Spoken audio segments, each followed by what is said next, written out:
ETF index mutual funds నేర్చుకుని stock మార్కెట్లో రాణించాలనుకుంటున్నారా? వెంటనే ఈ నెంబర్కి కాల్ చేయండి.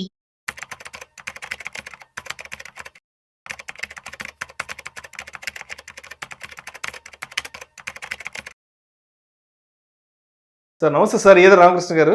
నమస్తే అండి. సార్ ఈద రామకృష్ణ గారు, దీనికి ముందు వీడియోలో ఈ ట్రేడర్ సైకాలజీకి సంబంధించి ఒక ఎక్స్క్లూజివ్ వీడియో చేశాము. ఆల్మోస్ట్ ఒక 30-40 మినిట్స్ డ్యూరేషన్ ఉన్న వీడియో చేసాము. అయితే ఇప్పుడు ఈ వీడియోలో ఒక లాంగ్ టర్మ్ ఇన్వెస్ట్మెంట్ అనేది చేయాలి అనుకుంటే పద్ధతిగా ఎటువంటి ఇన్వెస్ట్మెంట్ రూల్స్ని మనం ఫాలో అవ్వాలి అంటారు? ఇన్వెస్ట్మెంట్ అనేది టోటల్లీ డిఫరెంట్ బాల్ గేమ్. అంటే ట్రేడింగ్ అనేది ఒక రకమైన ఆట అనుకుంటే ఇన్వెస్టింగ్ అనేది టోటల్గా డిఫరెంట్. ఇది కొంచెం నింపాదిగా ప్రశాంతంగా, అంటే ఫుల్ టైం మనం దీన్ని కేటాయించాల్సిన అవసరం లేదు. ఫస్ట్ ఆఫ్ ఆల్ అన్ని ప్రొఫెషనల్స్ వాళ్ళు ఎంటర్ కావచ్చు. ఇప్పుడు వేరే ఫుల్ టైం జాబ్ చేసేవాళ్ళు ట్రేడింగ్ చేయడం అనేది నేను జనరల్గా చెప్పను, సజెస్ట్ చేయను. ఎందుకంటే ఏ మూమెంట్లో ఏమవుతుందో ఎవరికి తెలియదు. ఈ గంట ఉన్నట్టుగా నెక్స్ట్ అవర్లో ఉండదు మార్కెట్. కాబట్టి ట్రేడింగ్ చేసేటప్పుడు చాలా ఇబ్బంది ఉంటుంది ఫుల్ టైం జాబ్ చేసుకునే వాళ్ళకి కానీ, ఫుల్ టైం ప్రొఫెషన్లో ఉన్న వాళ్ళు కానీ. కానీ ఇన్వెస్టింగ్ మాత్రం ఎవరైనా జాయిన్ అవ్వచ్చు, ఎవరైనా చేసుకోవచ్చు. లాంగ్ టర్మ్లో మంచి రిటర్న్ సంపాదించవచ్చు. ఓకే. సో ఇది అందరికీ బాగుంటుంది. కాకపోతే ఏంటంటే ఇన్వెస్టింగ్కి ఎలాంటి సూత్రాలు మనం ఫాలో కావాలి, ఎలాంటి సూత్రాలు ఫాలో అయితే మనం సక్సెస్ అవుతాం అనేది తెలుసుకుంటే ముందుగా చూడాల్సింది క్వాలిటీ అండి. కంపెనీ క్వాలిటీ ఉంది. ఎలాంటి కంపెనీ అంటే మనము క్వాలిటీ కంపెనీస్ ఎక్కడుంటాయి, ఎట్లాంటి కంపెనీస్ లిస్టెడ్ క్వాలిటీ కంపెనీస్ ఉన్నాయి, ఇవన్నీ తెలుసుకోవాలంటే పెద్ద ఆలోచించాల్సిన అవసరం లేదండి. అంటే పెద్ద రీసెర్చ్ చేసి కనుక్కోవాల్సిన అవసరం లేదు. అదే పెద్ద రాకెట్ సైన్స్ అయితే కాదు. మనము జనరల్గా ఒక ప్రోడక్ట్ కొనేటప్పుడు ఎలాంటి ప్రోడక్ట్స్ అంటే జనరల్గా ప్రతి ఒక్కళ్ళు చాలా ప్రోడక్ట్స్ కన్జ్యూమ్ చేస్తారు, లేకపోతే కన్జ్యూమర్ డ్యూరబుల్స్ ఉంటాయి. ఆ డ్యూరబుల్స్ అంటే వెహికల్స్ కావచ్చు, 2 వీలర్స్ కావచ్చు, మనం వాడే వస్తువులే. మీకు బాగా నచ్చిన వెహికల్ ఏంటి? బజాజ్లోనా, లేకపోతే టీవీఎస్లోనా, లేకపోతే ఇంకా ఎస్కార్ట్స్లోనా, మనకు తెలిసిపోతుంది. సో ఆ పర్టికులర్ వస్తువుకు సంబంధించిన హీరో మోటార్స్ సైకిల్ ఆ వస్తువు బాగా పనిచేస్తున్నప్పుడు అదే షేర్ కొనుక్కుంటే ఎలా ఉంటుందని చిన్న ఆలోచన చేస్తే చాలు. అంటే మనకున్న బేసిక్ నాలెడ్జ్తోనే మనం ప్రతిరోజు ఉపయోగించే నిత్యావసర వస్తువులను దృష్టిలో పెట్టుకొని మనము సూపర్ మార్కెట్కి వెళ్తాం. వందలాది ప్రోడక్ట్స్ అక్కడ ఉంటాయి. ఐటీసీ ప్రోడక్ట్స్ ఉంటాయి, లేకపోతే హిందుస్థాన్ యూనిలివర్ ప్రోడక్ట్స్ ఉంటాయి. జస్ట్ ఆ ప్రోడక్ట్ లేబుల్ బ్యాక్ సైడ్ మనం చూస్తే ఆ లేబుల్ మీద కంపెనీ పేరు రాసి ఉంటుంది. సో ఆ ప్రోడక్ట్ని మనం అర్థం చేసుకోగలిగితే ఆ ప్రోడక్ట్ కొనుక్కుంటే అవే చాలా రేట్లు పెరిగి మనకు కనిపిస్తూ ఉంటాయి. ఫర్ ఎగ్జాంపుల్ ఒక చిన్న ప్రోడక్ట్ గురించి మనం మాట్లాడితే పిడియాష్యూర్ కావచ్చు, ఎన్ష్యూర్ కావచ్చు, ఒక టాటా కాఫీ కావచ్చు, టాటా కంపెనీది. ఈ పిడియాష్యూర్, ఎన్ష్యూర్ లాంటివి అంటే అబాట్ కంపెనీ, అమెరికా కంపెనీ చేస్తుంది. ఆ కంపెనీ లిస్ట్ అయిందా లేదో చూస్తే అర్థమైపోతుంది. అది ఎంత పెరిగిందో మనం చూస్తే అర్థమైపోతుంది. ఒక ప్రోడక్ట్లో అంటే వీళ్ళకి ఏంటంటే పెద్ద కాంపిటీటర్స్ ఉండరు. కేవలం ఒకళ్ళకి ఇంకొక మ్యాక్సిమం 1 or 2 కాంపిటీటర్సే ఉంటారు. ఇలాంటి కంపెనీస్లో స్టడీగా లాభాలు వచ్చే ఛాన్స్ ఉంటుంది. సో కాబట్టి ఇది ఏ పెద్ద ర్యాకెట్, మీరు అన్నట్టు ర్యాకెట్ సైన్స్ ఏమి కాదు. మామూలుగా జస్ట్ మన కామన్ సెన్స్ అప్లై చేసి క్వాలిటీ ప్రోడక్ట్స్ ఎక్కడ ఉన్నాయి, రెగ్యులర్గా మనం ఏది కొనుక్కుంటున్నాం. ఫర్ ఎగ్జాంపుల్ మీరు జస్ట్ ఒక కర్డ్ ఇష్టపడుతున్నారు, దహి కొంటున్నారు, చూస్తే నెస్లే అని ఉంటుంది. దానికి పెద్ద ఆలోచన ఉంది, నాకు ఈ కర్డ్ నచ్చింది. ఈ కంపెనీ ఎన్ని రోజుల నుంచి ఉందంటే కొన్ని డెకేడ్స్ నుంచి ఉంది ఈ కంపెనీ. సో దీని ఆరిజిన్ ఎక్కడ, చిన్న రీసెర్చ్ చేస్తే ఈరోజు అందరికీ ఇంటర్నెట్ ఉంది, గూగుల్ ఉంది, చిన్న సెర్చ్ నెస్లే ఎక్కడ కంపెనీ, ఇవన్నీ చెక్ చేస్తే మనకి ఇంకా కాన్ఫిడెన్స్ పెరుగుతుంది. దాని గురించి కొంచెం ఇన్ఫర్మేషన్ గ్యాదర్ చేసి చదువుకుంటే ఓహో, అంటే నేను ఇక్కడ ఫండమెంటల్ అనాలిసిస్లోకి వెళ్ళటం లేదు. బేసిక్ అసలు ప్రోడక్ట్, మంచి ప్రోడక్ట్స్ ఎక్కడ ఉన్నాయి, ఆ ప్రోడక్ట్స్ ఎవరు చేస్తున్నారు. సో ఫర్ ఎగ్జాంపుల్ నగల షాపులు ఉన్నాయండి, చాలామందికి ట్రస్ట్ ఉండదు. ఏ షాప్లో ఎలాంటి మోసాలు ఉంటాయో, వాళ్ళ హెచ్చు తగ్గులు. దాంట్లో బ్రాండెడ్ కనుక మనం చూస్తే టైటాన్ అని ఉంది. ఆ టైటాన్ అనే కంపెనీ ఎవరిది? తనిష్క్ ఉంది, టాటాది. సో టాటా అంటే ట్రస్ట్ అని మనకు నమ్మకం. సో ఆ ట్రస్ట్ ఉన్న కంపెనీ, మనము ఆ తనిష్క్ అనే గ్రూప్ టైటాన్ కింద ఉంటుంది. ఆ కంపెనీ మనం కొనుక్కున్నట్లయితే షేర్లు ఎన్ని రెట్లు పెరిగినాయి. ఆ ఎగ్జాంపుల్ రాకేష్ జుంజున్వాలా చేసి చూపించారు. ఆయన ఇంత వందల వేల కోట్లకి ఎదగడానికి కారణము టైటానే. టాటా ఎలక్సిస్ ఇవన్నీ మెయిన్ టైటాన్. మెయిన్ ఆయన పోర్ట్ఫోలియో ఇంత గ్రో అవడానికి కారణం టైటాన్. సో ఒక ఎర్లీ స్టేజ్లో ఒక స్టాక్ని పట్టుకుంటే మనము ఊహించినంత వెల్త్ మనము స్టాక్ మార్కెట్లో క్రియేట్ చేయొచ్చు. సో ఇక్కడ మనం చేయాల్సిందల్లా ఏంటంటే ఒక క్వాలిటీ ప్రోడక్ట్ ఒక క్వాలిటీ ప్రోడక్ట్ లేకపోతే క్వాలిటీ కంపెనీ కనుక మనం సెలెక్ట్ చేసుకొని దాంతోపాటు మనము ట్రావెల్ చేయగలిగితే ప్రమోటర్ లాగా, అంటే మనం కూడా చిన్న షేర్ హోల్డర్ అంటే ఒక ఓనర్షిప్ ఉన్నట్టే మనకి, వాటాదారులమే. సో ఫౌండర్ ఉంటాడు, చైర్మన్ ఉంటాడు, లేకపోతే పెద్ద డైరెక్టర్స్ ఉంటారు, వీళ్ళందరికీ షేర్స్ ఉంటాయి. 50% వాటాలు ఆ ప్రమోటర్స్కే ఉంటాయి. వాళ్ళు జీవితాంతం ఆ షేర్తో ట్రావెల్ చేస్తారు. వాళ్ళ జీవితం మొదలైన దగ్గర నుంచి చివరి దాకా ఆ షేర్తోనే ఉంటారు. తర్వాత వాళ్ళ నెక్స్ట్ తరానికి పాస్ ఆన్ చేస్తారు షేర్స్. అట్లాంటిది మనము కేవలం చిన్న చిన్న ఫ్లక్చుయేషన్స్కి, ఒక 3 నెలలు 6 నెలలు ఉన్న ఫ్లక్చుయేషన్స్కి కంగారు పడిపోయి ఈ షేర్లను క్వాలిటీ కంపెనీస్ని వదిలేసుకొని చివరికి పొరపాటున ఎవరైనా క్వాలిటీ కంపెనీలోకి వెళ్ళినా కానీ బయటపడిపోయి క్వాలిటీ లేని కంపెనీలోకి వెళ్ళిపోతారు. సో తర్వాత ట్రేడింగ్, తర్వాత ఈ సైకాలజికల్గా ప్రాబ్లం వచ్చి దాంతో స్ట్రక్ అయిపోయే ఛాన్సెస్ ఉంటాయి. కాబట్టి ఫస్ట్ రూల్ ఏంటంటే అండి, ఒక మంచి క్వాలిటీ కంపెనీతో మీరు జర్నీ స్టార్ట్ చేయండి. సో అదేవిధంగా ఏదో నాగకృష్ణ గారు, చాలామంది మనం రెగ్యులర్గా వీడియోస్ చేస్తుంటాం. ఈ వీడియోస్ కింద కామెంట్స్ ఏం పెడుతుంటారంటే, మాకు ఇంతలో ఒక పెన్నీ స్టాక్ కావాలి, ఒక 50 రూపాయలు స్టాక్స్ ఉన్న కంపెనీసే ఉన్నాయి, ఒక 100 రూపాయలు చెప్పండి అంటుంటారు కదా. ఈ పెన్నీ స్టాక్స్ జోలికి వెళ్ళడం అనేది ఎంతవరకు సేఫ్ అంటారు? అసలు వీటి భవితవ్యం ఏంటి అసలు? ఈ పెన్నీ స్టాక్స్ అంటే జనరల్గా ఎందుకు కొనాలనుకుంటారంటే అండి, నేను పెట్టుబడి పెట్టే అమౌంట్కి, నేను పెట్టే డబ్బుకి చాలా ఎక్కువ నెంబర్ వస్తాయి అనే ఒక ఆశ ఉంటుందండి అందరికీ. అంటే ఫర్ ఎగ్జాంపుల్, నేను కేవలం 50,000 మాత్రమే పెట్టగలను. అదే 50 రూపాయలు షేర్ అయితే నాకు ఒక 1000 షేర్లు చేతికి వస్తాయి. అదే 5,000 రూపాయల షేర్ అయితే కేవలం 10 వస్తాయి. 10 అంటే తక్కువ, 1000 అంటే ఎక్కువ అనే భ్రమలో అందరూ ఏం చేస్తారంటే, నాకు 50 రూపాయల షేర్ చెప్పండి, లేకపోతే 10 రూపాయల షేర్ చెప్పండి, ఇంకా ఎక్కువ వస్తాయి 10 అంటే తక్కువ డబ్బుతో ఎక్కువ షేర్లు క్వాంటిటీ ఎక్కువ కనిపించాలి, ఎక్కువ ఉండాలి. వాళ్ళు ఎలాంటి భ్రమలో ఉంటారంటే, జనరల్గా 50 రూపాయల షేర్లు 100 రూపాయలు తొందరగా అయిపోతాయి కాబట్టి నాకు ఫాస్ట్గా డబ్బు వచ్చేస్తుంది అనే ఆశలో ఉంటారు. కానీ జరిగేది అది కాదండి. 50 రూపాయల షేర్ 100 రూపాయలు అయ్యే టైం కంటే 5,000 రూపాయల షేర్ 10,000 అవ్వడం చాలా ఈజీ, తొందరగా అవుతుంది కూడా. ఇది గ్రహించలేరు అందరూ. సో ఎప్పుడు కూడా రిటర్న్స్ పాయింట్ ఆఫ్ వ్యూలో చూసుకున్నప్పుడు ప్రతి ఒక్కళ్ళు ఎలా చూడాలంటే, పర్సంటేజ్ ఆఫ్ రిటర్న్ నాకు ఎంత వస్తుంది. కొంతమంది 10 రూపాయల షేర్లు, పెన్నీ స్టాక్స్ 7 రూపాయలు 5 రూపాయల షేర్లు కొనుక్కొని కొన్ని సంవత్సరాల పాటు అక్కడే ఉంటాయి ఆ షేర్ రేట్లు. మ్యాక్సిమం వస్తే 2 రూపాయలు వచ్చినా కానీ 2 రూపాయలు అంటే 40% అని క్యాలిక్యులేట్ చేసుకొని ఎగ్జిట్ అవ్వరు ఎవరు. 5 రూపాయలు కొన్ని 7 రూపాయల దగ్గర ఎగ్జిట్ అవ్వరు. ఇంకా ఆశ పెరిగి తొందరగా ఇంకా 10 అవుతుందేమో 15 అవుతుందేమో అన్న ఆశతో అలాగే 5 రూపాయల షేర్లు స్ట్రక్ అవుతారు. ఎప్పుడైతే వీళ్ళు 5 రూపాయలు 7 రూపాయలు లేపినప్పుడు అమ్మరో, ఈ స్టాకు మళ్ళీ కాసేపు అక్కడే తచ్చెట్లాడి మళ్ళీ 5 రూపాయలకు వస్తుంది, మళ్ళీ 4:30కి వస్తుంది, మళ్ళీ 3:30కి వెళ్తుంది. ఇట్లా వాళ్ళని అలా ఇన్వెస్టర్స్ని బాగా విసిగించి అది అక్కడే ఉండిపోతుంది చాలా సంవత్సరాల పాటు. సో ఫైనల్గా ఏమనుకుంటారంటే, స్టాక్ మార్కెట్లో అంత ఏమీ రావటం లేదనుకుంటారు. సో మీరు ఎప్పుడు కూడా అట్లా రిటర్న్స్ క్యాలిక్యులేట్ చేయొద్దండి. క్యాలిక్యులేషన్ పర్సంటేజ్ టర్మ్స్లో క్యాలిక్యులేట్ చేయండి. 5 రూపాయలు షేర్ 7 రూపాయలు అవటము అంటే 40% రిటర్న్ మనకి వచ్చినట్లే. సో అట్లాగే మనకి 500 షేర్లు 700 అయితే 40% వచ్చినట్లే. సో ఇది ఏది తొందరగా 40% వస్తుందనేది మీరు క్యాలిక్యులేట్ చేస్తే 500 రూపాయల షేర్ 700 తొందరగా అవుతుంది. అంటే అది దాంట్లో పర్ఫార్మెన్స్ మొదలైతే. కాబట్టి చిన్న షేర్లు అని కాకుండా క్వాలిటీ షేర్లు ఎదగండి.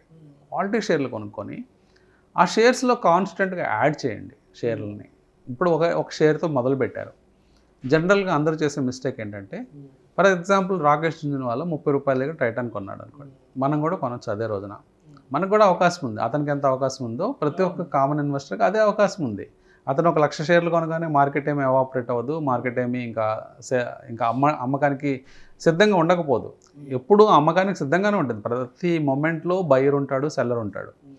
సో మనం కూడా కొన్నామనుకోండి, జనరల్గా ఒక కామన్ ఇన్వెస్టర్ కొంటే జరిగే విషయం ఏంటంటే, ఒక ఆలోచన పరుడు అంటే ఒక స్థిరమైన ఇన్వెస్టర్ ఏం చేస్తారంటే దాన్ని ఇంకా యాడ్ చేస్తారు. ఎట్లా యాడ్ చేస్తారంటే, వాళ్ళు 50 రూపాయలు అయినప్పుడు యాడ్ చేస్తారు, 100 అయినప్పుడు యాడ్ చేస్తారు, 150 అయినప్పుడు యాడ్ చేస్తారు, 200 అయినప్పుడు యాడ్ చేస్తారు, ఆ షేర్ 2000 అయినా యాడ్ చేస్తారు. షేర్ని యాడ్ చేసుకుంటూనే వెళ్తారు. కామన్ ఇన్వెస్టర్ చేసే మిస్టేక్ ఏంటంటే 30 రూపాయలు 50 రూపాయలు కానీ ఎగ్జిట్ అయిపోతారు. ఎందుకంటే ప్రూఫ్ ఆఫ్ సక్సెస్ కోసము అతను వెంపర్లాడతాడు. ఏంటంటే, నేను సక్సెస్ అయ్యాను, నేను 30 రూపాయల షేర్ నేను 50 రూపాయలు చేయగలిగాను, సో నాకు సక్సెస్ వచ్చింది, ఆ మెడల్ నేను తొందరగా తీసుకోవాలనే ఆతృతలో ఒక మంచి క్వాలిటీ షేర్ని పోగొట్టుకుంటాడు. పోగొట్టుకొని మళ్ళీ ఏం చేస్తాడంటే ఇంకో షేర్లో వెళ్ళి స్ట్రక్ అవుతాడు. ఇంకొక 50 రూపాయల షేరో 30 రూపాయల షేర్లో కొంటాడు. సో ఈ క్వాలిటీ షేర్ పైకి వెళ్తూ ఉంటుంది, క్వాలిటీ తక్కువ, పొరపాటున క్వాలిటీ తక్కువ ఉన్న షేర్ కొంటే అది అక్కడే ఉండిపోవచ్చు, లేదా కొన్నిసార్లు అది నష్టం తీసుకురావచ్చు. సో ఈ విధంగా స్మాల్ ఇన్వెస్టర్స్ అనేవాళ్ళు గ్రోత్ లేకుండా ఆగిపోతూ ఉంటారండి. సో వాళ్ళకి ఈ పెద్ద ప్రాబ్లం ఉంది. సో వాళ్ళు చేయాల్సిన పని ఏంటంటే ఎప్పుడు యావరేజ్ అప్ చేయాలండి. అంటే స్టాక్స్ వరకు కొన్ని విషయాల్లో యావరేజ్ అక్కడికక్కడే షార్ట్ టర్మ్లో ట్రేడింగ్ చేసేవాళ్ళకి, అంటే కొద్ది నెలల పాటు లేకపోతే కొద్ది వారాల పాటు ట్రేడింగ్ చేసేవాళ్ళు మోరర్లెస్ అక్కడక్కడే యావరేజ్లు చేయటం అది వేరే కాన్సెప్టు. కానీ లాంగ్ టర్మ్ ఇన్వెస్టర్ గురించి నేను చెప్పేటప్పుడు ఏం చెప్తానంటే యావరేజ్ అప్ చేయండి. ఫర్ ఎగ్జాంపుల్ మీకు మనకి లక్కీగా ఒక ఉదాహరణ మిగిలింది మార్కెట్లో. ఫర్ ఎగ్జాంపుల్ ఎంఆర్ఎఫ్ షేర్ తీసుకుందామండి. ఎంఆర్ఎఫ్ షేర్ వాళ్ళు ఎప్పుడు బోనస్ కానీ స్ప్లిట్ కానీ ఇవ్వలేదు, చేయలేదు, ఇప్పుడు చేయలేదు. చేయకపోవడం వల్ల ఏం జరిగిందంటే ఆ షేరు ఒక చిన్న ప్రైస్ నుంచి 100 రూపాయలు దగ్గర నుంచి 1,06,000 ఈరోజు చూస్తే 1,06,000 దాకా వెళ్ళింది. సో 1 వేలో పైకి వెళ్తూనే ఉన్నట్టు అనిపించింది మనకి. సో మీరు యావరేజ్ అప్ చేస్తే మీరు 100 రూపాయల దగ్గర కొన్నారు, 500 దగ్గర కొన్నారు, 1000 దగ్గర కొన్నారు, 2000 దగ్గర కొన్నారు, 10,000 దగ్గర కొన్నారు, 50,000 దగ్గర కూడా కొన్నారు. మీకు నష్టం వచ్చిందా ఈ రోజున? మీకు నష్టమే రాదు, ఎందుకంటే అది పైకి వెళ్తుంది కాబట్టి. సో మీరు ఎప్పుడు కూడా యావరేజ్ అప్ చేసేటప్పుడు మీ యావరేజ్ ప్రైస్ కింద ఉంటుంది. ఫర్ ఎగ్జాంపుల్ మీరు లాస్ట్ టైం మీరు 50,000 దగ్గర యావరేజ్ చేశారనుకోండి, ఇప్పుడు మీ యావరేజ్ ప్రైస్ 20,000 దగ్గర ఉంటుంది. ఎందుకంటే మీరు తక్కువ రేట్లో కూడా కొన్నారు కదా, తక్కువ రేట్లో కొన్నారు, ఎక్కువ రేట్లో కొన్నారు, మీ యావరేజ్ ప్రైస్ కింద ఉంటుంది. షేర్ ప్రైస్ ఇప్పుడు 1,06,000 ఉంది, అంటే మీరు చాలా లాభంలో ఉన్నారు. అదే యావరేజ్ డౌన్ చేస్తే ప్రాబ్లం ఏంటంటే ఒక షేర్లో మీరు ఫర్ ఎగ్జాంపుల్ 500 దగ్గర మొదలు పెట్టారు అనుకోండి, 500 దగ్గర కొన్నారు, తర్వాత 400 దగ్గర కొన్నారు, 300 దగ్గర కొన్నారు, 200 దగ్గర కొన్నారు, 100 దగ్గర కొన్నారు. ఇట్లా కొనుక్కుంటూ వస్తే ఏమవుతుందంటే ఫస్ట్ థింగ్ మీ యావరేజ్ ప్రైస్ పైన ఉంటుంది. 500 దగ్గర మొదలుపెట్టి ఇప్పుడు 200 ఉంటే మీ యావరేజ్ ప్రైస్ 350 దగ్గర ఉంటుంది, లేదా 300 దగ్గర ఉంటుంది. మీరేమనుకుంటారు, ఇప్పుడు 200 నుంచి 100 పెరిగితే నేను అసలు వచ్చేస్తుంది కదా అనుకుంటారు. ఈ భ్రమలో చాలా సంవత్సరాలు వృధాగా నష్టపోతారు. మీరు నష్టపోయి ఫైనల్గా ఇది ఇంకా కిందకి పోతూ ఉంటుంది. 200 100 అవుతుంది, 100 50 అవుతుంది, అలా కిందకి పోతూ ఉంటే మీ నష్టం పెరుగుతూ ఉంటుంది. ఒక విషయం ఏంటంటే మీకు నష్టం పెరగటమే కాకుండా చాలా సంవత్సరాలు వృధాగా పోతాయి. సో ఇదొక పెద్ద డ్రాబ్యాక్ అనమాట. ఇప్పుడు షేర్లు అన్నీ ఫ్లక్చువేట్ అవుతాయండి. అంటే జనరల్గా అది కామన్ కాన్సెప్ట్ మార్కెట్లో. ప్రతి షేరు పైకి కిందకి వాలటైల్గా తిరుగుతూ ఉంటుంది, ఫ్లక్చువేట్ అవుతూ ఉంటుంది. పెన్నీ స్టాక్స్ కూడా అలాగే ఫ్లక్చువేట్ అవుతాయి. అందరూ ఏమంటారంటే హెచ్డిఎఫ్సి షేర్లు పడ్డవా, ఇన్ఫోసిస్ పడట్లేదా 20%, లేకపోతే దివి ల్యాబ్ పట్టలేదా, లేదా డాక్టర్ రెడ్డి ల్యాబ్ పట్టలేదా అంటారు. పడుతున్నాయి, కానీ లాంగ్ టర్మ్లో ఎలా ఉన్నాయి అవి పెరుగుతున్నాయి. కానీ అది మనకెందుకు అర్థం కావటం లేదంటే వాళ్ళు స్ప్లిట్లు బోనస్లు ఇచ్చేస్తాము కారణం చేత. వాళ్ళు ఆ షేర్లలో స్ప్లిట్లు బోనస్లు ఇవ్వటం వల్ల ఆ షేర్లు కాన్స్టెంట్గా పైకి ఎదిగాయని మనకు అర్థం కావటం లేదు. మనం ఏమనుకుంటున్నాం, అక్కడక్కడే ఉన్నాయి అనుకుంటున్నాం. చాలా సంవత్సరాల గ్రాఫులు చూసినా అక్కడక్కడే ఉన్నాయి అనుకుంటున్నాం, కానీ ఆ షేర్లు బోనస్లు స్ప్లిట్లు ఇవ్వడం వల్ల మనకు ఆ కాన్సెప్ట్ అర్థం కావట్లేదు. మీకు ఈ కాన్సెప్ట్ స్టడీగా అర్థం కావాలంటే ఎంఆర్ఎఫ్ షేర్ పెట్టుకోండి, పెట్టుకొని యావరేజ్ అప్ చేస్తే ఏం జరిగిందని చూసుకోండి. ఇదే విషయం మీరు హెచ్డిఎఫ్సిలో కానీ, హెచ్డిఎఫ్సి బ్యాంక్ కానీ, ఐసిఐసిఐ బ్యాంక్, ఏ షేర్లో అయినా క్వాలిటీ కంపెనీ, ఐటీసీ కావచ్చు, ఈ కంపెనీస్లో మీరు యావరేజ్ అప్ చేసుకుంటే ఈరోజు మీకు చాలా డబ్బు సమకూరేది గత 20 సంవత్సరాల్లో మీరు ఇన్వెస్ట్మెంట్ చేసినట్లయితే. సో ఇది ఈ కాన్సెప్ట్ని మీరు ఎంత బాగా అర్థం చేసుకోగలిగితే అంత మీరు ఒడ్డున పడే అవకాశం ఉంటుంది స్టాక్ మార్కెట్లో. సో నాకు కొంతమంది ఫ్రెండ్స్ అప్పుడప్పుడు కాల్ చేస్తుంటారు, విష్ణు ఒక 50,000 రూపాయలు తీసుకెళ్ళి సో స్టాక్లో పెట్టాము, ఇప్పుడు ఆ 50,000 10,000 అయింది, ఏం చేయమంటావు అంటుంటారు. సో ఉన్న అమౌంట్ని తీసుకెళ్ళి ఒకటే స్టాక్లో పెట్టడం అనేది ఎంతవరకు కరెక్ట్ అంటారు అసలు ఇది? సో ఇక్కడ పోర్ట్ఫోలియో డైవర్సిఫికేషన్ అనేది ఏ విధంగా చేసుకోవాలి కరెక్ట్గా? పోర్ట్ఫోలియో డైవర్సిఫికేషన్ అనేది ఒక ఇంపార్టెంట్ కాన్సెప్టేనండి. ఎందుకంటే అది మీరు కొత్తగా స్టాక్ మార్కెట్లోకి ఎంటర్ అయ్యారండి. మీకు ఎంటర్ అయినప్పుడు మనం కొన్ని కాన్సెప్ట్స్ ఇప్పుడు డిస్కస్ చేసాం. యావరేజ్ అప్ చేయమన్నా అనుకున్నాం, తర్వాత రకరకాల ప్రైసెస్లో కొనమన్నాం. ప్రతి ప్రైస్ పైనే ఉండాలి, ఇదన్నీ చెప్పుకున్నాం. క్వాలిటీ కంపెనీ కొనమన్నాం. కానీ పూర్తిగా మీకు ఇంకా స్టాక్ మార్కెట్స్ గురించి అవగాహన రాదు. కేవలం మొదటి సంవత్సరం, రెండో సంవత్సరం, మొదటి 3-4 సంవత్సరాలు పెద్దగా అవగాహన రాదు. ఏదో తెలుస్తూ ఉంటాయి కొన్ని పాయింట్స్. స్టిల్ మీరు ఒక లెర్నింగ్ ప్రాసెస్లోనే ఉంటారు. నిజంగా మాట్లాడాలంటే మీరు 40 ఏళ్ళున్న లెర్నింగ్ ప్రాసెస్లోనే ఉంటారు స్టాక్ మార్కెట్లో. సో మీకు పూర్తిగా అవగాహన అనేది చాలా సంవత్సరాల తర్వాతగా రాదు. అంటే మీరు స్టడీగా మంచి కమాండ్ రావాలంటే మార్కెట్ మీద కనీసం ఒక 10-15 సంవత్సరాలు మార్కెట్లో ఉండాలి, ఇన్వెస్టింగ్ అయినా కానీ. సో మీరు ఒకే స్టాక్లో పెట్టడం అనేది, అంటే మీ కెరీర్ బిగినింగ్లో లేకపోతే ఇన్వెస్టింగ్ జర్నీలో బిగినింగ్లో ఒకే స్టాక్లో పెట్టడం అనేది చాలా రిస్కీ ప్రపోజిషన్ అవుతుంది. అందుకని మీరు ఏం చేయాలంటే మొదటగా ఒక 20 స్టాక్స్లో పెట్టుకోండి డైవర్సిఫికేషన్. కనీసం ఒక 20 షేర్లలో మీ ఫండ్ని చేసుకోండి. తర్వాత ఏం చేస్తారంటే మీకు ఒక్కొక్క సంవత్సరం అనుభవం పెరిగే కొద్దీ ఒక్కొక్క అంకెను తగ్గించండి. అంటే మీరు 2 సంవత్సరాల అనుభవం వచ్చింది, 18 షేర్లలో ఉండండి. 5 సంవత్సరాల అనుభవం వచ్చింది, 15 షేర్లలో ఉండండి. 10 సంవత్సరాల అనుభవం వచ్చింది, 10 షేర్లలో ఉండండి. మీకు 20 ఏళ్ళ అనుభవం ఉంది, మీకు అవసరం లేదు, 1-2 షేర్లు చాలు. ఎందుకంటే మీ నాలెడ్జ్తో మీరు కొడతారు, కరెక్ట్ స్టాక్ని మీరు ఐడెంటిఫై చేయగలుగుతారు. అదే మీరు మొదటి సంవత్సరం ఇది పని చేస్తే మీరు ఇరుక్కుపోయే అవకాశం ఉంది, మీరు డబ్బులు పోగొట్టుకునే అవకాశం ఉంది. కాబట్టి ఒక నెంబర్ 20 పెట్టుకోండి. సో ఒక 20 ఇయర్స్ ఎక్స్పీరియన్స్ వచ్చిన తర్వాత 2-3 షేర్లు చాలు. 2-3 షేర్లతోనే పెద్ద అమౌంట్స్ మనం కొట్టే ఛాన్స్ ఉంటుంది. మీరు ఎక్స్పీరియన్స్ మీకే తెలుస్తుంది, మీ అనుభవం చెప్తుంది. సో మీరు అడగచ్చు, సో ఒక సంవత్సరం దాటిపోయింది, 20 షేర్లు పెట్టాం, ఏ షేర్ తీసేయాలండి అని.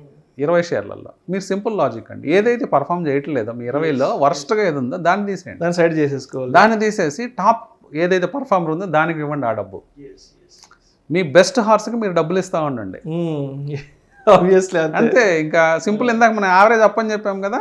అంటే సపోజ్ మీ మొదటి షేరు 300 రూపాయల షేర్ 600 అయి ఉండొచ్చు, అయినా కానీ మీరు భయపడద్దు. లాస్ట్ షేరు సగం అయిపోయి ఉండొచ్చు డబ్బులు. ఎగ్జాంపుల్గా చెప్పాలంటే ఒక 20 లక్షలు డబ్బు పెట్టామండి, ఒక్కొక్క షేర్లో లక్ష పెట్టుకుంటూ వెళ్ళాం, అంటే 20 షేర్లకి 20 లక్షలు డిప్లాయ్ చేసాం. మొదటి షేరు 2 లక్షలు అయింది, లాస్ట్ షేరు 1,50,000 అయిపోయింది. 50,000 తీసేయండి, నో ప్రాబ్లం, తీసేసి 50,000 దీనికి ఇవ్వండి. ఎగ్జాక్ట్లీ అవును. అదే రూల్ ప్రతి సంవత్సరం ఫాలో కాండి. అదే ఇంకా ఏమన్నా మార్పులు చేర్పులు చేస్తే చేసుకోండి, షేర్లు మార్చుకోండి. సో ఏదైతే బెస్ట్ పర్ఫార్మర్స్ ఉంటాయో ఆ షేర్లకు మీరు డబ్బులు ఇచ్చుకుంటూ పోతే అవి బాగా మీకు ఇంకా వెల్త్ క్రియేట్ చేసే అవకాశం ఉంటుంది. ఇది ఒకటి ఫాలో కావాల్సిన విషయం అండి. తర్వాత చాలామంది చేసే తప్పు ఏంటంటే, ఈ డైవర్సిఫికేషన్ మంచిదని మనం టెక్స్ట్ బుక్స్లో చదువుతాము, మ్యూచువల్ ఫండ్స్ మేనేజర్స్ చెప్తారు, వాళ్ళు కూడా 70-80 షేర్లలో పెట్టుబడి పెడతారు వాళ్ళ పోర్ట్ఫోలియో. వాళ్ళు కరెక్టే, ఎందుకంటే వాళ్ళకి కొన్ని రూల్స్ ఉంటాయండి. అంటే వాళ్ళ అసెట్ మేనేజ్మెంట్లో వాళ్ళు 100,000 కోట్లు మేనేజ్ చేస్తారు. అవునవును. 100 కోట్లు మేనేజ్ చేసేటప్పుడు, 1000 కోట్లు మేనేజ్ చేసేటప్పుడు కేవలం మనలాగా 20 షేర్లలో పెడితే వాళ్ళకి కష్టం అవుతుంది, అంత షేర్లు దొరకడం కూడా కష్టం అవుతుంది. అందుకని వాళ్ళు దాదాపుగా 70-80 షేర్లలో పెట్టుబడి పెడతారు. వాళ్ళకి కొన్ని రూల్స్ ఉంటాయి, ఏ షేర్ కూడా 2.5% ఆఫ్ ద ఫండ్ వాల్యూ కంటే ఎక్కువ ఉండకూడదని, ఇట్లా కొన్ని రూల్స్ పెట్టుకుంటారు. ఈ రూల్స్ వల్ల కూడా చాలా షేర్లు వాళ్ళు కొనాల్సి వస్తుంది.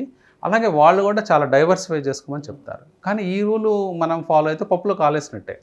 ఎందుకంటే చాలామంది ఇన్వెస్టర్స్ ఏం చేస్తారంటే ఒక 40 షేర్లు 50 షేర్లు, కొంతమంది 100 షేర్లు కూడా ఇన్వెస్ట్ చేస్తారు. ఇన్వెస్ట్ చేసిన వాళ్ళకి ఏమవుతుందంటే వాళ్ళకి రేట్ ఆఫ్ రిటర్న్ రాదండి. రిటర్న్ రాకపోగా వాళ్ళకి నష్టాలే వస్తాయి. ఎలా చెప్పమంటారా, మీరు కొన్న 50-60 షేర్లలో కేవలం బుల్ మార్కెట్లో 10-15 పర్ఫామ్ చేస్తాయి, ఒక మిగతా 40 షేర్లు పర్ఫామ్ చెయ్యవు. అప్పుడు మీరు ఏమనుకుంటారంటే మీకు బుల్ మార్కెట్ ఎండ్ అవుతున్నా కానీ మీకు అర్థం కాదు. మీరేమనుకుంటారంటే మిగతా అన్నీ కూడా పర్ఫామ్ చేస్తే ఒకేసారి తీసేద్దాం అనే ఆలోచనతో మీరు కూర్చుంటారు. కానీ ఆ అవకాశం రాకుండానే మార్కెట్ పడిపోతుంది. సో అప్పుడు పెరిగిన షేర్లు కూడా కొంచెం తగ్గుతాయి, పెరగిన షేర్లు అలాగే ఉంటాయి, మీ పోర్ట్ఫోలియో మళ్ళీ డౌన్ అయినట్టు ఉంటుంది. మళ్ళీ నెక్స్ట్ బుల్ మార్కెట్ కోసం మీరు వెయిట్ చేస్తూ ఉంటారు. ఈ ప్రాసెస్లో ఏంటంటే టూ మచ్ డైవర్సిఫికేషన్ అనేది వద్దు. సో మీ సైజు అంటే డైవర్సిఫికేషన్ ఎలా ఉండాలంటే కేవలం 20 షేర్లతో మొదలుపెట్టి మీ ఎక్స్పీరియన్స్ పెరిగే కొద్దీ ఒక్కొక్క సంవత్సరానికి ఒక్కొక్కటి కట్ చేసుకుంటూ వచ్చేయండి. సో మీరు ఒక 20 సంవత్సరాల అనుభవజ్ఞుడు అయితే మార్కెట్లో మీరు కేవలం 2-3 షేర్లతోనే మీరు ఉండొచ్చు చక్కగా. సో దీన్ని పెద్ద మహానుభావులు అంటే వారన్ బఫెట్ లాంటి వాళ్ళు ఏం చెప్తారంటే 9 స్టాక్స్ చాలు అంటారు. ఎందుకు 10 అంటారు, 2 డిజిట్స్ ఎందుకు, 9 స్టాక్స్లో చాలు అంటారు. సో డైరెక్ట్గా మీరు 9 స్టాక్స్తో కూడా మొదలు పెట్టదు, మీ లైఫ్ అంతా 9 స్టాక్స్లో ఉండొచ్చు. ఎందుకు 10 స్టాక్స్, వాటిని అనలైజ్ చేయడం కూడా కష్టం అవుతుంది ఎక్కువ అయ్యే కొద్దీ. సో అయితే లాస్ట్ మే నుంచి మార్కెట్ మంచి బుల్ ర్యాలీలోకి వచ్చింది. మే, జూన్, జూలై అంతా ఆల్మోస్ట్ ఒక 2 నెలలు బాగా బుల్ ర్యాలీ ఉండింది. మార్కెట్ బుల్ ర్యాలీలోకి రాగానే నాకు చాలామంది కాల్ చేశారు, విష్ణు మార్కెట్ మంచి బుల్ ర్యాలీలో ఉంది కదా, ఈక్విటీ విషయానికి వస్తే ప్రాఫిట్ బుక్ చేసుకొని ఎగ్జిట్ అయిపోమంటావా, మ్యూచువల్ ఫండ్స్ విషయానికి వస్తే రిడెంప్షన్ చేసుకోమంటామని చాలామంది నాకు కాల్ చేశారు. సో అది నేను చెప్పడం కరెక్ట్ కాదు, because I'm not the adviser, I'm not the finance professional. So మరి మార్కెట్ అనేది బుల్ రన్లో ఉన్నప్పుడు ఈక్విటీ విషయంలో ప్రాఫిట్ బుక్ చేసుకుని ఎగ్జిట్ అయిపోవడం కరెక్టేనా, మ్యూచువల్ ఫండ్స్ విషయంలో రిడెంప్షన్ చేసుకోవడం కూడా కరెక్టేనా, ఇది ఎంతవరకు కరెక్ట్ అంటారు ఇలాంటి ఒక నిర్ణయానికి రావడం? అంటే మెయిన్గా మార్కెట్లో అండి లాంగ్ టర్మ్ ఉందామని వస్తే మీకు మంచి రిటర్న్స్ వచ్చే అవకాశాలు ఉంటాయండి మార్కెట్లో. ఎంత మంచి రిటర్న్స్ అంటే అన్ని ఫండ్స్ కంటే, అంటే అన్ని అసెట్ క్లాసెస్ కంటే, అంటే ఒక FD కంటే, ఒక రియల్ ఎస్టేట్ అంటే మనం ఏదో కొన్ని పాకెట్స్లో ఎక్స్ట్రాడినరీగా పెరిగిన పాకెట్స్ కాకుండా యావరేజ్ రేట్ ఆఫ్ రిటర్న్ తీసుకుంటే రియల్ ఎస్టేట్లో కూడా మీకు 15-16% వస్తుంది యావరేజ్ రేట్ ఆఫ్ రిటర్న్. ఎక్స్ట్రాడినరీగా పెరిగిన 1 or 2 కేసెస్ వదిలేద్దాం. గోల్డ్ అయినా అంతే. గోల్డ్ అయితే మీకు ఒక 10%, 8% యాన్యువల్ రేట్ ఆఫ్ రిటర్న్ వస్తుంది. కానీ స్టాక్ మార్కెట్లో విషయానికి వస్తే మీరు లాంగ్ టర్మ్ ఉండే కొద్దీ మీ రేట్ ఆఫ్ రిటర్న్ అనేది 16, 17, 18, 19% దాకా వెళ్ళిపోతుంది long term average. So short టర్మ్లో ఫ్లక్చువేషన్స్ ఉంటాయి. అంటే మీకు 20% పోవచ్చు, మళ్ళీ 15% రావచ్చు, ఇట్లా గజిబిజిగా ఉంటాయి షార్ట్ టర్మ్లో మాత్రం. అదే 5 సంవత్సరాల నుంచి 6 సంవత్సరాలు దాటిన పోర్ట్ఫోలియోస్ అన్నీ కూడా మంచి మేనేజ్మెంట్లో ఉంటే, అంటే మ్యూచువల్ ఫండ్స్ కావచ్చు, లేకపోతే ప్రాపర్గా మేనేజ్ చేసుకునే పోర్ట్ఫోలియో మేనేజర్స్ కావచ్చు, లేకపోతే వాళ్ళు పోర్ట్ఫోలియోస్ చక్కగా మేనేజ్ చేసుకునే వాళ్ళకి మీకు 16, 17, 18% రిటర్న్ అనేది స్టాక్ మార్కెట్లో మాత్రమే వస్తుంది. ఇంకెక్కడ రాదు ప్రపంచంలో. వేరే అసెట్ క్లాస్లో అసలు రాదు. ఇది మనం గుర్తిరగాల్సిన సత్యం అండి. సో మనం స్టాక్ మార్కెట్లో ఎక్కువ రిటర్న్ వస్తుంది కాబట్టి మనం చేయాల్సిన పని లాంగ్ టర్మ్ ఉండాలి. టైమింగ్ అనేది ఇంపార్టెంట్ కాదండి. మీరు సింపుల్గా మీరు ఒక సెన్సెక్స్ గ్రాఫ్, నిఫ్టీ గ్రాఫ్ పెట్టండి. పెడితే ఆ జర్నీలో గత 20 సంవత్సరాలు 40 సంవత్సరాల గ్రాఫ్ పెట్టుకుంటే ఆ జర్నీలో చాలాసార్లు పీక్స్ వచ్చినట్టు కనిపిస్తాయి. మళ్ళీ ఒక 5 ఏళ్ళ వెనక్కి చూస్తే అది లో అనమాట. గతంలో వచ్చిన పీక్ ఇప్పుడు లో అది. సో మార్కెట్స్ ఎన్నో ఒడిదుడుకుల మధ్య, ఎన్నో ఈవెంట్స్ మధ్య, అంటే ఈ టైం జర్నీలో 40 years చేసుకుంటూ ముందుకు వస్తూ ఉంటుంది. ఎన్నో జరుగుతాయండి. వార్స్ జరుగుతాయి, సునామీలు వస్తాయి, గ్లోబల్గా పాండమిక్ వార్తలు ఇట్లాంటివి వస్తాయి, పాండమిక్స్ వస్తాయి. మనం పాండమిక్ కూడా చూసాం, కరోనా లాంటి 2 ఏళ్ళు చూసాం. ఎన్ని వచ్చినా కానీ గతంలో వచ్చిన హైని దాటుకుంటూ ముందుకెళ్తానే ఉంది మార్కెట్. అంటే గ్రో అవుతూనే ఉంది. ఆ విషయాన్ని మనం గుర్తెరిగితే మనం ఎప్పుడు మార్కెట్ని టైం చేయం. టైం ఇందాక మీరు చెప్పిన పాయింట్ టైం చేయడం అనమాట. అంటే నేను కరెక్ట్ టైంలో ఎగ్జిట్ అయిపోయి మళ్ళీ లోలో ఎంటర్ అవుతా, అలాంటి కాన్సెప్ట్ ఎవరు చేయలేరండి మార్కెట్లో. అంటే మార్కెట్ 66,000కి వచ్చింది, 67,000కి వచ్చింది, ఎగ్జిట్ అయిపోమంటావా ప్రాఫిట్ బుక్ చేసుకొని. నిఫ్టీ 19,500కి వచ్చింది, 19,600కి వచ్చేసింది, వెనక్కి వెళ్ళిపోమంటావా. అంటే ఎట్లా ఉంటుందంటే మార్కెట్ రెడ్లో ఉన్నప్పుడు పెద్దగా ఎవరు రియాక్ట్ కాలేదు. ఈ మధ్య మార్కెట్ ఒక్కసారి గ్రీన్లో రాగానే రకరకాల ఆలోచనలు వచ్చేసాయి. సింపుల్ లాజిక్ అండి. ఇప్పుడు కరోనా టైంలో సీరియస్గా క్రాష్ అయింది. ఎప్పుడైతే లాక్డౌన్స్ అనౌన్స్మెంట్స్ వచ్చాయో మన కంట్రీలో మార్కెట్స్ సీరియస్గా పడిపోయినాయి. పడిపోయినప్పుడు ఒక దశలో దాదాపుగా 12,000 ఉండే మార్కెట్ 7,500కి వచ్చింది. ఎంతమంది ఇన్వెస్ట్ చేశారో చెప్పండి 7,500 దగ్గర? మీ ఫ్రెండ్సే. ఎవరు చేయరు. ఎందుకంటే లోయెస్ట్ పాయింట్ కదా ఆ టైంకి. అది ఆ టైంలో లోయెస్ట్ పాయింట్. ఇప్పుడు అక్కడ నుంచి ఇన్వెస్ట్ చేస్తే ఇప్పుడు 20,000కి వచ్చింది. ఎంత పెరిగిందండి మార్కెట్? ఆల్మోస్ట్ 150% మనకి గ్రోత్ వచ్చింది. ఎవరైనా నేను 7,500 దగ్గర నేను మొత్తం డబ్బులు 1 కోటి రూపాయలు పెట్టాను, లేకపోతే నా వెల్త్లో ఒక 20% పెట్టానని చెప్పేవాళ్ళు ఎవరు లేరు మార్కెట్లో. ఎందుకంటే ఎవరికి తెలియదు అది లో పాయింట్ అని. అప్పుడు ఎలా ఉంటుందంటే మన ఫియరు, మార్కెట్ ఇంకా 3,000కి వెళ్తుంది, 2,000కి వెళ్తుంది, 1000కి వెళ్తుంది అని అంటే భయాలు ఉంటాయి మనకి మనసులో. ఆ భయాలతో మనం ఇన్వెస్ట్ చేయలేం. మనకి ఎప్పుడు ధైర్యం వస్తుందంటే మార్కెట్ చిన్నగా కోలుకొని 7,500 నుంచి 12,000, 11,000కి వచ్చినప్పుడు ధైర్యం వస్తుంది. అప్పుడు కూడా డౌట్ఫుల్గానే ఉంటాం. మన డౌట్స్ అన్ని క్లియర్ అయ్యేటప్పటికి అది 14,000కి వెళ్ళిపోయి ఉంటుంది. సో ధైర్యం చేసుకొని ఇన్వెస్ట్ చేస్తాం. అట్లాగే జరుగుతుంది. కానీ ఎప్పుడు కూడా కరెక్ట్గా లో పాయింట్ ఇది హై పాయింట్ అనేది ఎవరు చెప్పలేరండి. ఎవరికి తెలియదు కూడా. పొరపాటున ఎవరైనా కోఇన్సిడెంట్స్గా చేస్తే చేయొచ్చు. 1-2 అకరెన్సెస్ ప్రతి ఒక్కటికి జరగచ్చు. నేను సపోజ్ ఒక 20 years స్టాక్ మార్కెట్లో ఉన్న 25 years ఉన్నానంటే ఎప్పుడైనా 1-2 అకరెన్సెస్లో నేను ఎగ్జాక్ట్గా మ్యాచ్ చేసి ఉండొచ్చు. అది నాకు తెలియక చేసింది మ్యాచ్ కూడా. తెలిసి ఎవరికి టైమింగ్ చేయడం అనేది రాదండి. అది చాలా కష్టం. ఎవరు కనిపెట్టలేరు ఇది లో పాయింట్ లేకపోతే ఇది హై పాయింట్ అనేది. ఏ మూమెంటు మార్కెట్లో అర్థం కాదు. ఫ్యూచర్ అనేది ఎవరికి తెలియదు. కాబట్టి మనము కంటిన్యూస్గా మార్కెట్లో ఉంటూ మార్కెట్కి టైం ఇవ్వగలగాలండి. ఎక్కువ టైం ఇస్తే మనం అనుకున్న నెంబర్స్ ఇందాక ఏదైతే పర్సంటేజ్ రిటర్న్స్ అన్నామో అవి మీకు వచ్చే ఛాన్సెస్ ఉన్నాయి. సో అదేవిధంగా చాలామంది ఏం చేస్తుంటారంటే ఈ స్టాక్ మార్కెట్లోకి వచ్చి ఇన్వెస్ట్మెంట్స్ చేసి ఏదో పెద్ద ఎత్తున డబ్బులు తీసుకుందామని ఉద్దేశంతో చాలామంది ఏం చేస్తుంటారంటే ఈ ఫ్రెండ్స్ దగ్గర అప్పులు తీసుకోవడము, లేదంటే ఏదైనా పర్సనల్ లోన్ తీసుకోవడము, లేదంటే ఇంట్లో భార్య నగలు తాకట్టు పెట్టడము, ఇంకేదన్నా వస్తువులు అమ్మేసి వాటిని క్యాష్ చేసుకొని ఇన్వెస్ట్మెంట్స్ చేద్దామను, ట్రేడింగ్ చేద్దామని ఇలాంటి వాళ్ళు కొంతమంది ఉంటారు సార్. ఇది అసలు ఎంతవరకు కరెక్ట్ అంటారు? ఇలాంటి ఆలోచన చేయడం, మన దగ్గర లేని డబ్బులను అప్పు తెచ్చుకొని ఇలాంటి ఇన్వెస్ట్మెంట్స్ చేయడం అనేది ఎంతవరకు కరెక్ట్ అంటారు? ఇది 100% రాంగ్ అండి. ఎందుకంటే మనం షార్ట్ టర్మ్ ఫండ్స్ తెచ్చిన అంటే మీరు అన్నట్లు అంటే ఒక 6 నెలల్లో ఉన్న అవసరానికి సంబంధించిన డబ్బును తీసుకొచ్చిన, లేదా ఏదైనా అప్పు తీసుకొచ్చి చేసిన, మనం క్లియర్ చేయొచ్చులే అప్పు అని స్టాక్ మార్కెట్లో తీసుకొచ్చిన అది రిటర్న్ ఇవ్వదండి. ఎందుకంటే ఒకటి ప్రెషర్ ఏంటంటే ఇంట్రెస్ట్ ప్రెషర్ ఒకటి ఉంటుంది, ఇంట్రెస్ట్ పే చేయాలని. సెకండ్ థింగ్ ఏంటంటే మార్కెట్స్ ఎప్పుడు ఎలా ఉంటాయో తెలియదు. కొన్నిసార్లు సంవత్సరాల తరబడి స్తబ్దుగా ఉంటాయి, రిటర్న్స్ ఇవ్వవు, మీకు ఏమి రిటర్న్స్ ఇవ్వవు. సో మీరు కాన్స్టెంట్గా సపోజ్ ఒక 18% కట్టాలో ఎంత ఉంటుంది రిటర్న్. మనం అంత ఈవెన్ మనం ఈరోజు పర్సనల్ లోన్ తీసుకున్నా బయట బ్యాంక్స్ నుంచి 18% ఛార్జ్ చేస్తున్నాయి. So 18% rate of return market మనం ఏమనుకున్నాము లాంగ్ టర్మ్ ఉండే వాళ్ళకి వస్తుంది అంటున్నాం. లాంగ్ టర్మ్ ఉన్న వాళ్ళకి 18% వస్తుంది. అది లాంగ్ టర్మ్ అంటే ఏంటి, 5 సంవత్సరాలు 6 సంవత్సరాలు పైబడి ఉన్న వాళ్ళకి అది యావరేజ్ రిటర్న్, ఎవ్రీ ఇయర్ ఆ యావరేజ్ వస్తుంది. కానీ మనం షార్ట్ టర్మ్ కోసం 2 ఏళ్ళు ఒక 1 ఇయర్ 2 ఇయర్స్ 3 ఇయర్స్ తెచ్చామనుకోండి, ఆ 3 ఏళ్ళు ఫ్లాట్గా ఉంటే పరిస్థితి ఏంటి చెప్పండి. అంతే కదా. ఈవెన్ మీ షేర్లు పడలేదు అనుకుందాం, ఫ్లాట్గా ఉన్నప్పుడు పడిపోతాయి షేర్లు. మనం పడలేదు అనుకున్నా కానీ మీకు 60% వడ్డీ నష్టం కదా, అది మన పాకెట్లోంచి కట్టాల్సి వస్తుంది. కాబట్టి ఎట్టి పరిస్థితుల్లోనూ ఇలాంటి అవకాశం మనం ఇవ్వకూడదు మార్కెట్కి. మార్కెట్లో మన ఓన్ మనీ, మన own personal money, long term money ఉంటే అది మనకి రిటర్న్ ఇచ్చే అవకాశం ఉంటుంది. కానీ షార్ట్ టర్మ్ మనీ ఎట్టి పరిస్థితుల్లో మనకు లాభం ఇచ్చే అవకాశం ఎప్పుడో జనరల్గా ఏదో అంటే కుదురుతుంది, అంటే అవకాశం అంటే సడన్గా అప్పుడే మార్కెట్స్ పెరగడం, వాళ్ళు తెచ్చిన 6 నెలలే పెరగడం, ఇది ఎప్పుడో రేర్గా జరుగుతుంది కానీ కంటిన్యూస్గా అయితే జరగదు. సో ఈద రామకృష్ణ గారు ఇప్పుడు ఒక 5 ఇయర్స్, ఓ 10 ఇయర్స్, 15 ఇయర్స్ ఒక లాంగ్ టెన్యూర్ని దృష్టిలో పెట్టుకొని ఇన్వెస్ట్మెంట్ చేద్దాము అనుకున్న వాళ్ళకి లార్జ్ క్యాప్ స్టాక్స్ మంచిదంటారా, మిడ్ మంచిదంటారా, లేదంటే స్మాల్ క్యాప్ మంచిదంటారా? సో ఏది బెస్ట్ అనేది ఎట్లా మనం ఐడెంటిఫై చేసుకోవాలి? జనరల్గా ఈ లాంగ్ బ్లూ చిప్స్ కానీ క్వాలిటీ కంపెనీస్ కానీ ఫస్ట్ అంటే కొత్తగా జర్నీ స్టార్ట్ చేసేవాళ్ళు స్టాక్ మార్కెట్లో ఇన్వెస్టింగ్ జర్నీ స్టార్ట్ చేసిన వాళ్ళు ఫస్ట్ బ్లూ చిప్స్కి లార్జ్ క్యాప్స్కి స్టిక్ ఆన్ అవటం బెటర్ అండి. At the same time return వైజ్గా మీరు అడిగినట్లు చూస్తే ఎక్కువ రిటర్న్స్ అనేవి స్మాల్ క్యాప్స్లో వస్తాయి, తర్వాత మిడ్ క్యాప్స్లో వస్తాయి, లార్జ్ క్యాప్స్లో వస్తాయి, తర్వాత థర్డ్ కేటగిరీ లార్జ్ క్యాప్స్లో వస్తాయి. లార్జ్ క్యాప్తో ఉన్న అడ్వాంటేజ్ ఏంటంటే అవి పడినప్పుడు తక్కువ పడతాయి, అంటే మీకు రిస్క్ తక్కువ, రివార్డు తక్కువ. స్మాల్ క్యాప్తో వచ్చిన గొడవ ఏంటంటే రిస్క్ ఎక్కువ, రివార్డు కూడా ఎక్కువ.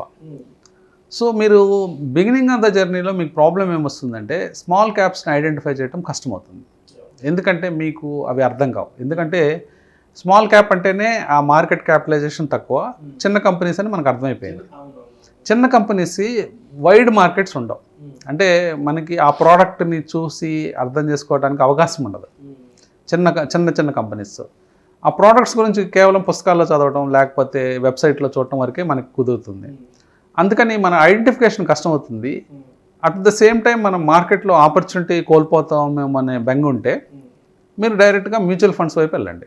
కొత్తగా వచ్చిన వాళ్ళు small cap, mid cap mutual funds కొనుక్కోండి. కొంత పోర్షన్ ఒక 50% of the fund small cap, mid cap ఫండ్స్లో పెట్టుకోండి. మీరు లాంగ్ టర్మ్లో ఉండదలుచుకున్నప్పుడు కేవలం నేను ఒక సంవత్సరం ఉంటాను స్మాల్ క్యాప్లో ప్లే చేసి వెళ్ళిపోతానంటే కష్టం మళ్ళీ, ఎందుకంటే ఆ 1 ఇయరే పడిపోవచ్చు మార్కెట్. ఇది కేవలం నేను లాంగ్ టర్మ్ ఒక 10 ఏళ్ళు ఉంటాను నాకేం ప్రాబ్లం లేదనుకున్న వాళ్ళు నిర్భయంగా ఒక 10%, 50% of the capital small cap, mid cap ఆ పర్టికులర్ మ్యూచువల్ ఫండ్స్లో పెట్టేసుకోండి డబ్బులు. ఒక 50% మీరే సెలెక్ట్ చేసుకోవచ్చు లార్జ్ క్యాప్స్లో. సో ఏ కంపెనీస్ లార్జ్ క్యాప్స్లో బాగా పర్ఫామ్ చేస్తున్నాయో చూసుకొని ఆ కంపెనీస్లో మీరే పెట్టుబడులు పెట్టుకోవచ్చు. అంటే బజాజ్ ఫైనాన్స్లు ఉంటాయి, తర్వాత ఇన్ఫోసిస్లు, ఫార్మాలో డాక్టర్ రెడ్డి ల్యాబ్, ఇట్లా లార్జ్ బిగ్ కంపెనీస్ నిఫ్టీ 50లో కంపెనీస్ ఉంటాయి. ఈ నిఫ్టీ 50 కంపెనీస్లో మీరే ఒక మంచి క్వాలిటీ కంపెనీస్ని ఒక 10 సెలెక్ట్ చేసుకొని ఆ 10 కంపెనీలని మిగతా 50% ఫండ్స్లో పెట్టుకోవచ్చు.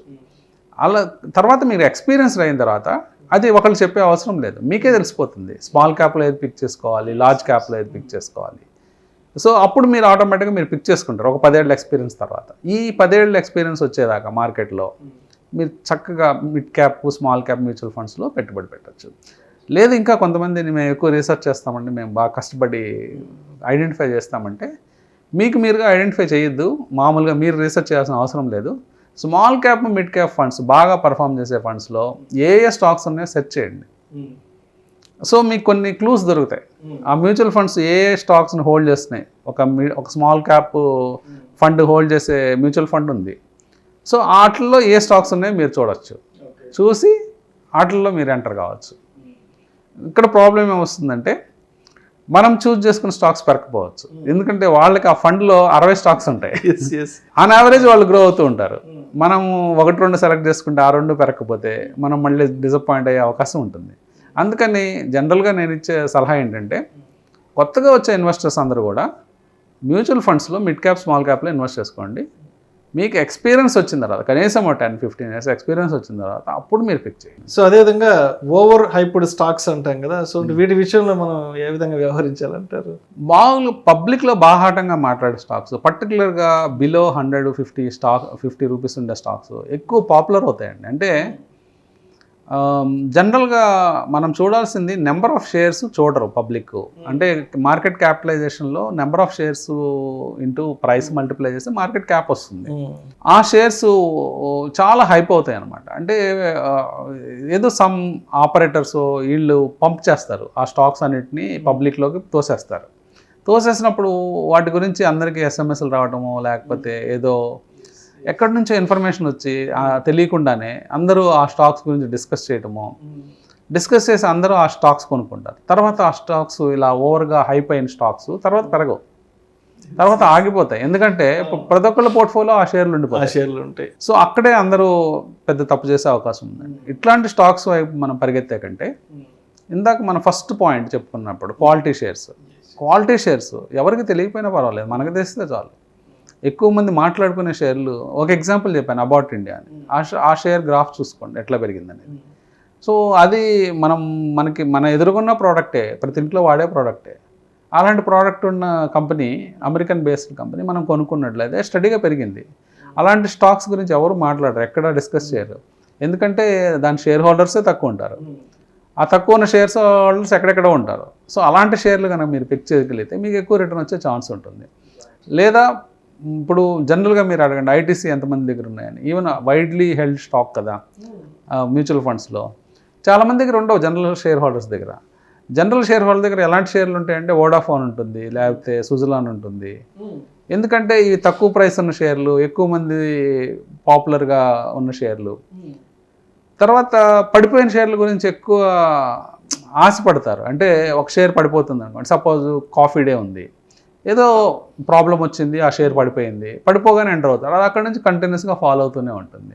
అందరికీ తెలుసు బుక్స్లో ఎన్ని వేల కోట్ల అప్పు ఉందని తెలుసు, ఈ కాఫీ షాప్స్ నడపలేకపోతున్నారని తెలుసు. అయినా తెలిసినా కానీ నేను తక్కువ రేట్లో కొంటున్నాను కదా, నేను ప్రీవియస్ ఇదివరకు కొన్న షేర్ హోల్డర్, అంటే ఇదివరకు ఇన్వెస్టర్ కొన్న ప్రైస్ కంటే గతంలో ఇన్వెస్టర్ 200 కొన్నాడు, నేను 100కే కొంటున్నా కదా, గ్రీడ్ ఇంకో ఫ్రెండ్ 100కి కొన్నాడు కదా, నేను 50కే కొన్నాను కదా, నేను సక్సెస్ఫుల్ కదా అనుకుంటారు అనమాట.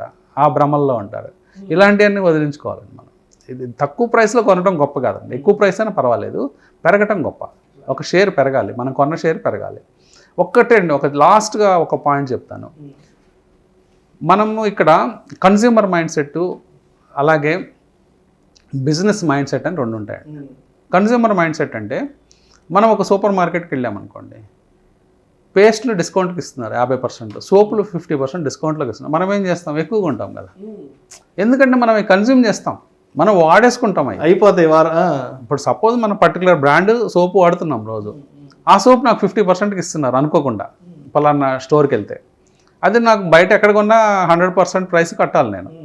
ఇప్పుడు సపోజ్ 50 రూపాయలు అయితే 50 రూపాయలు కట్టాలి. కానీ నాకు లక్కీగా 6 కొంటే 25 రూపాయలే అన్నాడు అనుకోండి, నేను డెఫినెట్గా కొనుక్కుంటాను, 10-20 కొనుక్కుంటాను. ఎందుకంటే నేను 1-2 నెలల్లో వాడే ఎప్పటికైనా అవసరం ఉంటుంది. దీన్ని కన్జ్యూమర్ మైండ్ సెట్ అంటారండి. షేర్స్ని ఆ మైండ్ సెట్తో కొనొద్దు, తక్కువకు దొరుకుతున్నాయని కొనొద్దు ఎప్పుడు. ఓకే, అంటే ఏదో సబ్బులు పేస్ట్లు డిస్కౌంట్కి వస్తున్నాయి కదా అన్నట్టు ఆ ధోరణిలో చూడకూడదు. ఆ కాన్సెప్ట్ కరెక్టే. సూపర్ మార్కెట్ ఇంటి వరకు అది. ఇప్పుడు మన బట్టల షాప్కి వెళ్తాం, సో మనం మాల్స్కి వెళ్తాం, బట్టలు డిస్కౌంట్ ఇచ్చినప్పుడు ఎక్కువ కొనుక్కోవాలి. Buy 1 get 1 బయట కొనుక్కోండి, ఎక్కువ కొనుక్కోండి. మంచి, ఎందుకంటే మనం వాడుకుంటాం కదా, మనకు అవసరం కూడా. ఇదివరకు ఒకటే కొనేది, ఇప్పుడు 2 కొనుక్కుంటాం.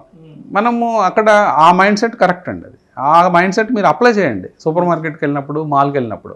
కానీ ఆ మైండ్ సెట్ని పొరపాటును కూడా స్టాక్ మార్కెట్కి మాత్రం తేవద్దు. ఎందుకంటే స్టాక్ మార్కెట్లో బిజినెస్ మైండ్ సెట్తో రావాలి.